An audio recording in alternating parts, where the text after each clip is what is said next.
Hello everyone, it's Elizabeth from the Smart Stitcher. This is a tutorial about how to make a Terrific Toadstool Pincushion, a bit like these ones here. So they've got an elastic cuff, and you can just fling that over your hand or your wrist, and voila, your pincushion is in place. It's also got a jam jar lid on the base, and that also gives it extra stability and it helps protect your wrist when you are pushing pins into your pincushion. So enjoy. The first thing to do once you have printed your pattern templates is to cut out the key shapes. So you should have a Terrific Toadstool upper and a Terrific Toadstool base, as well as numerous circles for the spots on the toadstool. So the first thing to do is to pin your base and your upper onto your choice of felt and get them cut out, and then you want to create your spots.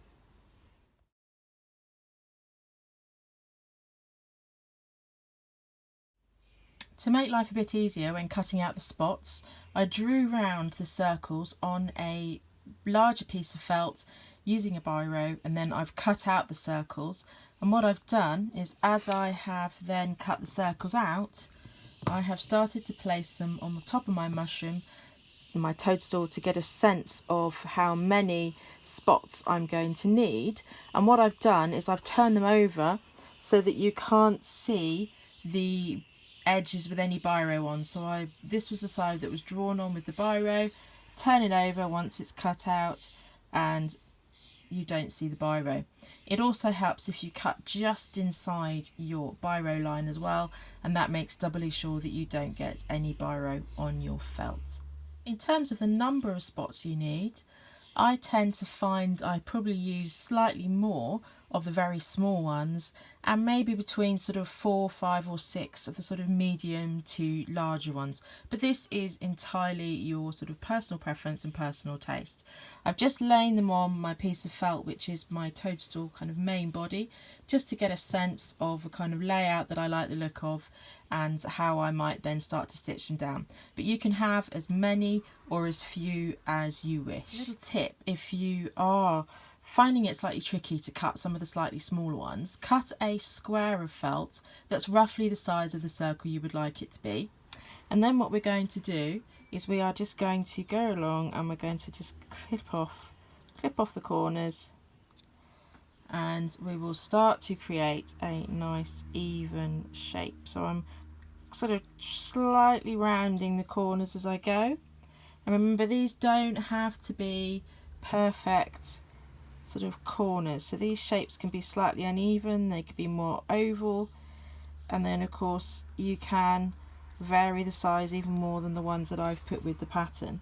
So as I look at that, I can see probably need to just even the edges out just a little bit more, but it's kind of a nice way of being able to create a circle if some of the sort of other ones, particularly as they get a bit smaller, are a little bit fiddly. So you can then just take your time and you can even that up, ready to use.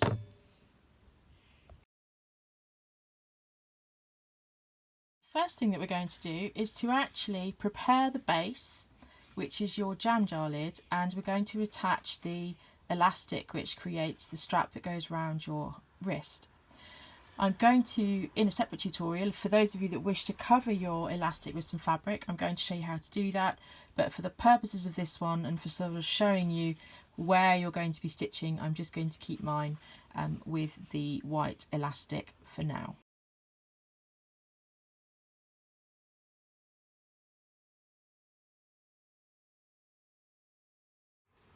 In order to get our lid ready, I've put a piece of double-sided tape just on the back of the lid, which is where my stitches are going to sit. So if you can imagine, this is the stitching grid, so my stitches are going to sit along that. I've also put a corresponding strip on the inside, and that's going to help us sort of to stop the thread from getting caught on the holes, and I'll show you that in just a moment. So the first thing I'm going to do is to put my stitch guide into position. So I'm going to peel off my double-sided backing tape and I'm going to position my grid in the middle of my lid. Now you can make more holes if you wish, you can adjust this, but as long as it's roughly in the middle, then we are good to go.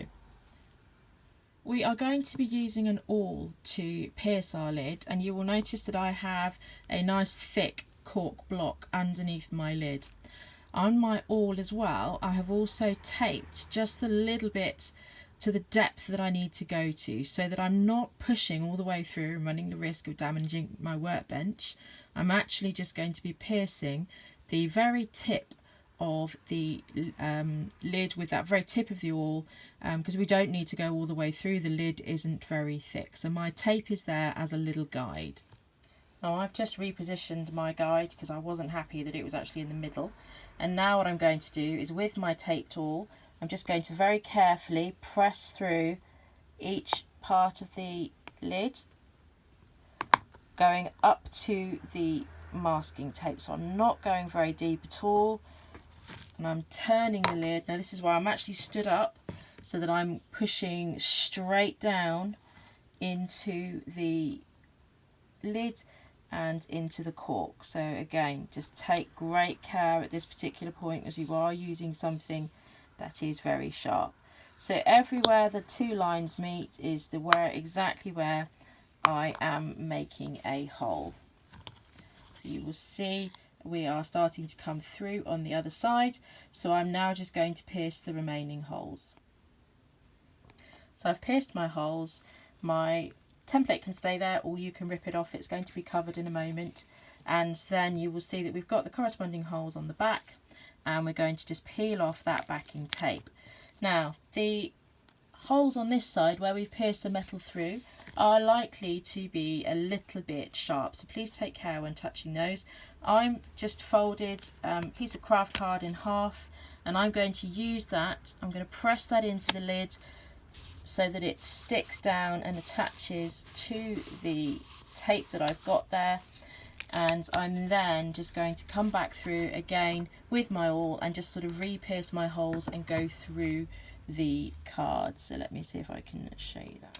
Here you can see my card pierced from the inside. If the card is sort of falling off a bit and it's coming away from the double-sided tape, you can also use a large needle like a chenille number 18 or a number 20, and you can just poke it through the holes to create them. So the card is just there so that when we sew the elastic on, the metal that we've pierced doesn't rub the thread and the thread will then snap. So the card is just a little bit of protection. The next thing we need to do is cover the base with the felt. I've added a couple of extra strips of double-sided tape, and that will just help me get the felt in the right position in just a moment. On my felt base, the Terrific Toadstool base, I have stitched a line of running stitch all the way around the edge of the felt, and this is roughly a centimetre stitch length and roughly a centimetre gap.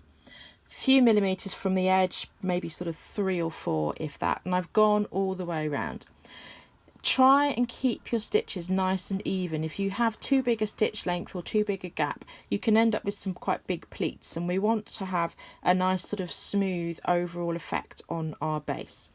I'm now going to take my lid and I'm going to position it so that I can see the card, and I want to put it in the middle, or as close to the middle as I can get, so that I can then pull my card up. And this is where the tape is helpful. You might have a bit of grip and you might just need to wiggle it a little bit to get everything into position, but there we go, we look nice and good. So I've got my lid is now encased by my felt, and I can just go around, pull my thread tight and just even everything out to make sure I've got a good even tension, and then I will just do a few lacing stitches that I will show you in just a second. So I've done a couple of stitches to finish my thread off, and I've just gone through the felt near the running stitch a couple of times. This will be my third one, to keep it nice and tight. Now I'm just going to put a few lacing stitches in. So I'm going to take my thread across the other side and just go through that particular point where the felt comes up and over the lid near where I've stitched, and I'm going to pull that tight, and I'm going to put in a few more, and that just helps to hold the felt into position ready for the next stage. So I'll probably just get one more there. Lovely, and then I can finish my thread off. So that just gives it a little bit of extra support ready so that we can add our elastic on. So finish your thread off and then we're ready for the elastic. I've wrapped the elastic around my wrist and I've worked out that I need at least 19 centimetres to sit around my wrist comfortably. Now we need to add a little bit of an allowance on for that to make sure that we can sew the ends of the elastic in and that everything is secure. So I've added an extra 6 centimetres.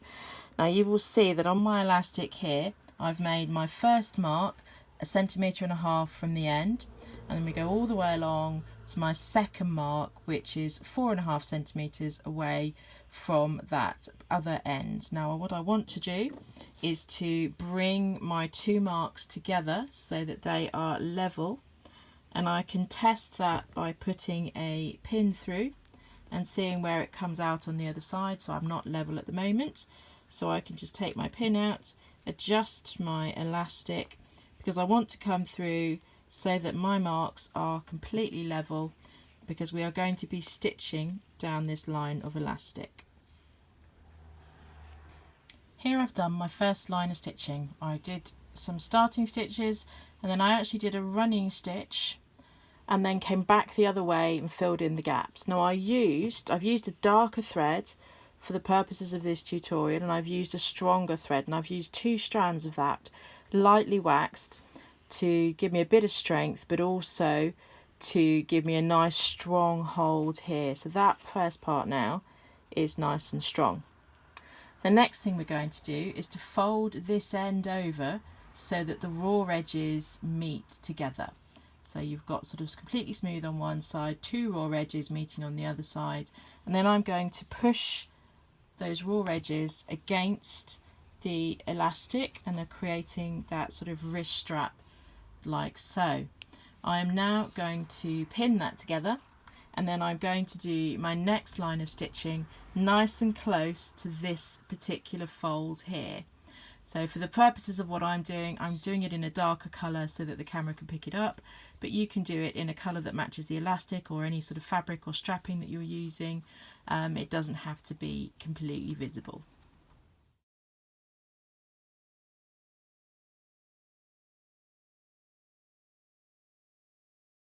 So we're now ready to sew our elastic to our lid. Now I've gone through with my needle and I have just poked through so I know just very roughly where my holes are. Now working with double-sided tape and sewing through it can sometimes make your needle feel a little bit gunked up and like it's not going through very well. So have a piece of cotton wool with a little bit of nail polish remover on, and then you can just wipe your needle clean and carry on sewing. So in order to sew my elastic on, I'm using 2 strands of my extra strong thread, and again I'm using a dark colour to show you the contrast. I've got a knot at the end of my thread just to make a sort of a bit of a cannonball, really, to make sure that it's nice and firm and it's not going to get pulled through the hole. And then I am very carefully going to be piercing through my elastic, through my lid, and sometimes what can happen is it can help if you pierce the other way, so you come through from the wrong side, and then you've almost got a sort of a little marker so that you know when you put your needle through you're going to be coming out in the right spot. So we're going to sew this on, and with any luck we'll end up with at least sort of 2 rounds of stitching so it's nice and strong. So I've now stitched my elastic in place, and I've actually gone round just the once with my double thread, and that's actually now pretty strong. It's going to really struggle to come off there. You can see what it looks like from this side, and again, if you're going over your lacing, don't worry, just carry on stitching as normal. And I just finished my thread off at the very end by sort of stitching it into one of the pleats that's going to be hidden when we put the main body of the upper part of the toadstool over all of what we're going to cover here. So that is now ready and can be put to one side while we work on the top of the toadstool. And here we have the upper part of the toadstool. I have just sort of laid out my spots just to see if I like the layout, and I'm going to then stitch them down. We don't want to stitch too close to the edge, so I would always advise you to be about 1 centimetre in from the edge so that we don't lose any of the spots when we join the upper to the base, which is sort of, this is the line here that we're talking about. So I don't want to lose any spots here, but you can have as many or as few as you like the look of, and we're going to get them stitched on next.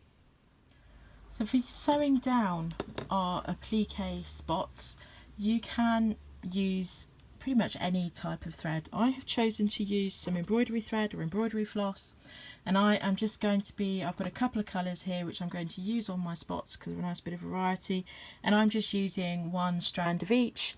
But you could put 2 strands in a needle, you could put sort of more than that, less than that.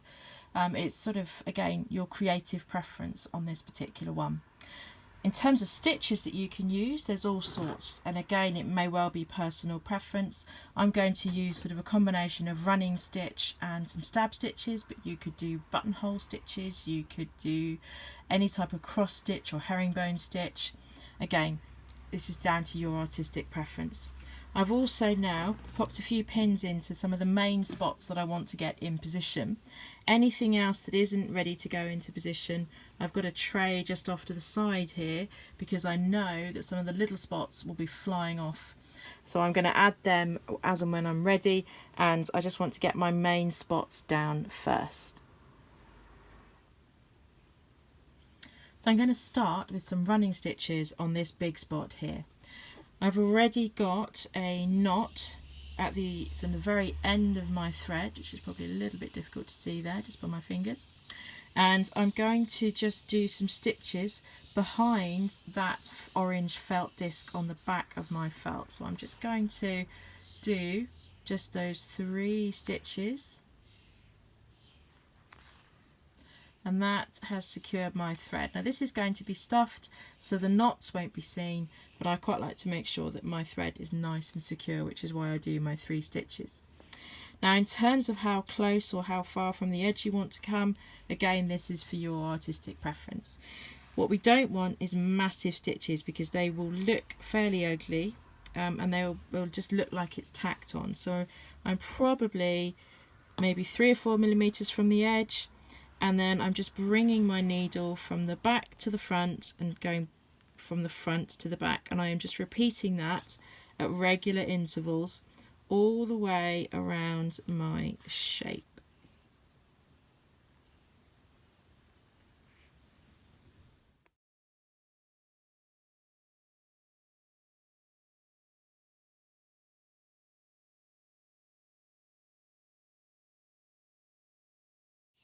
So I've completed my running stitch around my first circle. I can take the pin out and pop that to one side safely, and now I'm just going to finish my thread on the back doing my 3 stitches just like we did when we started, but I'm just going through the very back layer of felt. I'm not coming through to the front. There we go, all done, nice and finished. You can also create an interesting effect by just changing the angle of your running stitch. So rather than following the stitches around in a circle like I've done here, all I've done is just turn the stitches on their side, and again that creates quite a nice interesting decorative effect on top of your toadstool. Stab stitch is also a really good stitch to do when you are doing applique. You start again with your 3 stitches on the back, and then you want to bring your needle out to the front so that it comes up on the edge of the circle. I'm then going to go down, and again this is another stitch where you can keep your stitch line and length very consistent, so the gaps and the stitch length that you put into the circle are consistent. You can also vary these as well and make your stitches slightly longer or shorter depending on the effect you want to create. Key thing, if you're just doing a basic stab stitch, is to work your way around the circle, just keeping your stitches nice and even. If you then wish to sort of jazz it up elsewhere, you've got that option as well.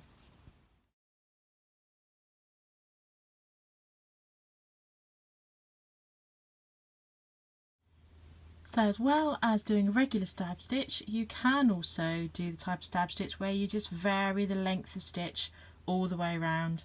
And this again is going to be useful potentially depending on the artistic effect that you would like to create. So that is another option for your stab stitch.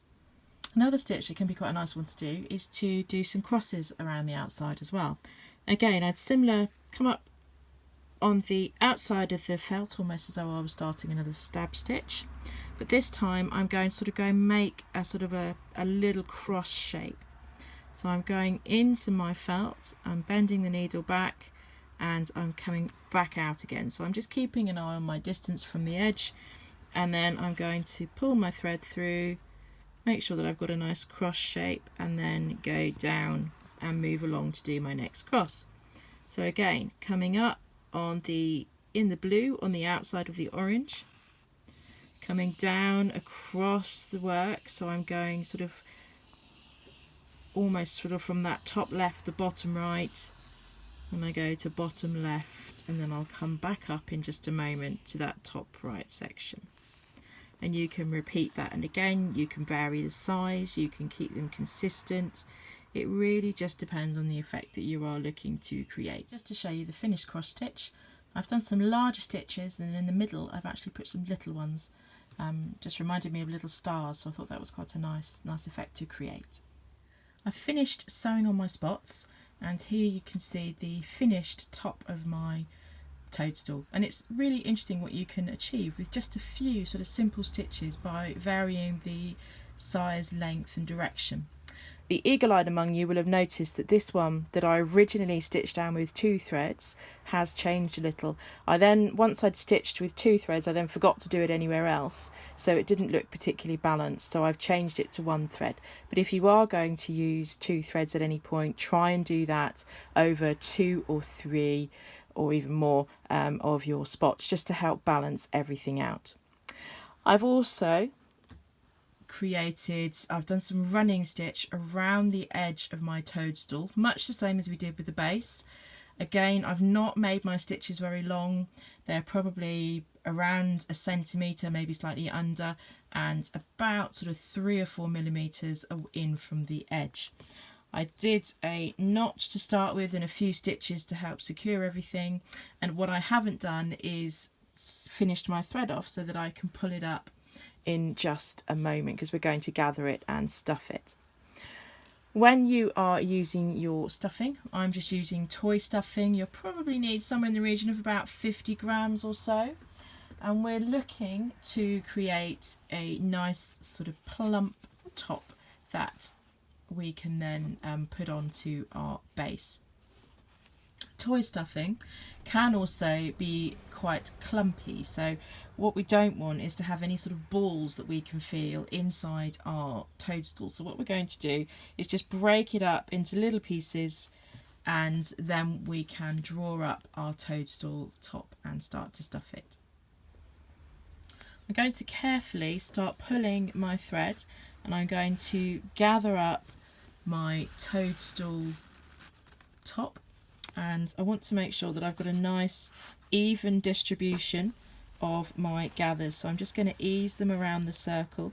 You're working with felt, which might offer a little bit of resistance, so we just want to ease it into that sort of shape and sort of draw it up. Now I've sort of drawn up quite a lot here, so you can see that it's quite sort of flat and quite scrunched up at the moment, but what I want to do is just open it out a little bit. You can always draw it up tighter later, and I'm going to start stuffing it with the stuffing that I have separated out. So again, I'm not going to put in massive clumps at any one time. I'm just going to use my fingers, and I'm going to put the stuffing into the toadstool head, and I'm going to start to shape it as I go along.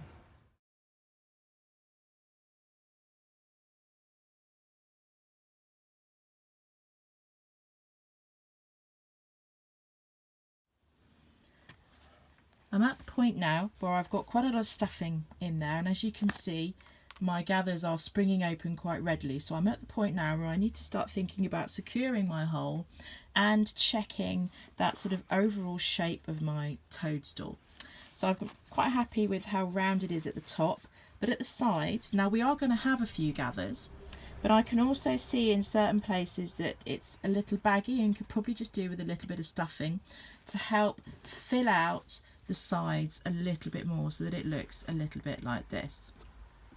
Now, we need to make sure that our lid and our gathers will sit inside our lid. Now, if I was to stitch mine on at the moment, you can probably see that my hole is way too big because the edge of my felt here on my mushroom top is actually just far too close to the edge there. So we're going to see sort of our sort of threads and our stuffing, which we don't want. So that means I have to make this hole that I've got here a little bit smaller. So I'm going to start just gathering that up and just popping the lid into position to check that I'm happy with things, because I'll secure the hole and then we can finish the final bits of stuffing.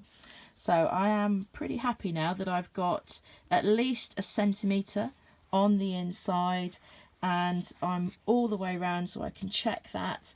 So I know that I'm pretty much there. I might just pull it a fraction tighter because it'll loosen as I start to do my final stitches. So I'm going to now secure that, and I'm going to do several stitches, probably a number of stitches to help secure my thread and to stop the gap from popping open. So it's going to be a sort of a little bit of pulling. I'm probably going to just put it a little bit tighter, and I'm going to pinch it as I just start to stitch through a couple of those gathers. So before I start to pull it tight, I'm going to just use, a bit like when you tie a parcel and you get somebody to put a finger on the knot for you, you're going to use your own hand here, and then we just want to make sure that it's not going to slip out.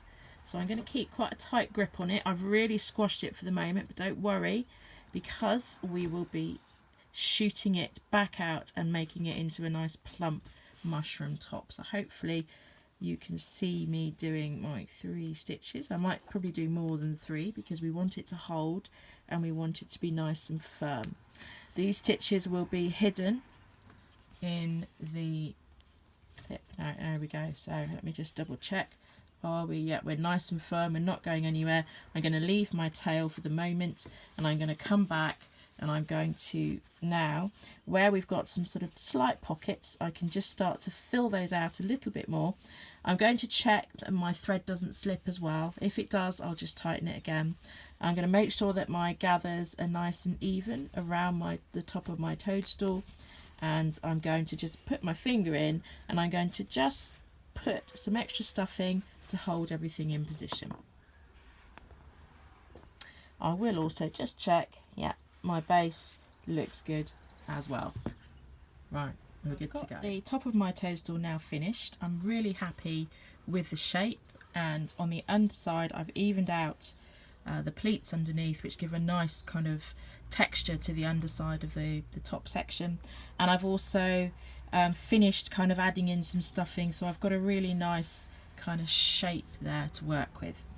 I have waxed the thread that's here, that's my long sort of sewing thread that I gathered up my toadstool head with, because I'm going to be using that to help me sew the base on. What I'm going to do now is pop the base on, and I want to check that I'm happy that my toadstool from all angles looks nice and evenly positioned, or my base looks nice and evenly positioned. Once I am happy with that, I'm actually going to do some really big tacking stitches to hold the base in place so that I can then go back round and stitch it on properly afterwards. What you don't want to happen when you're sewing this on is you don't want to start sewing and then realise that the base is shifted. So we want to kind of stop that from happening, and we're going to just use some really big tacking stitches. And I've used a really bright colour that I can see, and then I can, as I come round, I can just pull them out really easily, because they're just going to be there to make sure that I don't allow anything to slip out. So what that's going to look like is I've got a knot in the end of my thread, and I'm just really going to go through the body of the toadstool and then into the base, and I'm going to work my way around, just sewing it on. And if you've got a curved needle, you might prefer to use that for this particular stage. If you don't have a curved needle, don't worry, we've got it covered. So we're going to keep going all the way around so that when I can take my hand away and the toadstool and the base won't separate. Right, my tacking is complete, and again this tacking is going to be coming out. It doesn't have to look pretty, it's just there for function, to hold everything in place. As I sew around, I can start to remove it so that I can easily get my needle into where I need to go. With my ladder stitch, I want to be stitching where the rim, the base of that jam jar lid, meets the base of my toadstool body. We're going to be alternating stitching from side to side, and the beauty of these stitches is they are pretty much invisible, but we have to keep them small, and we also don't want to be stitching up here or down here. We want to be working in that join, so that's going to be the focus of our stitching. If you have a curved needle, you might find a curved needle quite useful for this part as well. I'm going to be using a straight needle just to show you how to do your ladder stitch. So I've taken my first stitch through the body of the toadstool. I've now come out, and then I've gone exactly opposite from where I've come out. I've gone into the rim of the jam jar. I'm going to pull my needle through. I've also added a little bit of wax to my thread to help give a little bit of strength and also to help bring everything together. So as I go along, so I've come out here, so I'm now going to go into the base of the toadstool, probably for about ½ centimetre or so, not much longer than that, and then I'm going to bring my needle out again. Now sometimes you might just need to push into the body of the toadstool to get the felt out of the way, and as you can see I'm going to pull that, and then it starts to sink into itself. Now I'm going to need to take out some tacking stitches, so I can undo one, and I can pull out the thread so that it doesn't get in the way of my sewing. So I'm going to keep going round and do the same stitch all the way around to the end. Don't worry if you've got any sort of stuffing fluff on your toadstool, because we can get that off with sellotape at the end. If your wax is shed a little bit like mine, you might just want to get that off before you carry on sewing. As I'm stitching a slightly curved shape, sometimes when you're going to do your ladder stitch, you might find it useful just to push your thumb in so that you can keep a nice small stitch length. So I want my stitches to be roughly ½ centimetre or so, thereabouts, but sometimes I've just got to push my thumb into the body of the toadstool in order to get the needle out nice and easily. And then once I have got the needle out, of course, I can then complete the stitch. If you realise that you've pushed in a little bit into your toadstool, you can just puff it up in the sort of pampering session that we'll do at the end of our sewing. So once I've done a few ladder stitches, and hopefully you can see that in the light, I can then pull it tight and the stitches will disappear into each other. And I'm just going to keep going and work all the way around my toadstool. When you've done a few ladder stitches, it might be quite useful just to do one going backwards, just to sort of secure your thread and to keep everything nice and safe as you are sewing. And I tend to do a few stitches and then I will do a go back on myself just to help keep my thread secure. Once you have completed your ladder stitch, you are so close to finishing. The last thing we need to do is just to tidy up any bits where we have some stuffing that's cracked out or we've got some dust or anything like that. Now I'm using a piece of Scotch tape, also known as magic tape, just because it's slightly lower tack and it means that it's not going to, hopefully not cause my embroidery stitches quite as much damage. So I'm just going to go round and I just want to pick off any bits and pieces of dust Any bits where we've got stuffing showing, because you know stuffing likes to stick to everything. So we're just going to work our way around and we're going to complete that. So any sort of bits and pieces of dust, anything where we just want to have that final tidy up, that sort of final inspection. And then when we're happy that we've got all of the bits, we are done. And we, of course, if you haven't done so already, you want to try it on and see how it feels. So well done.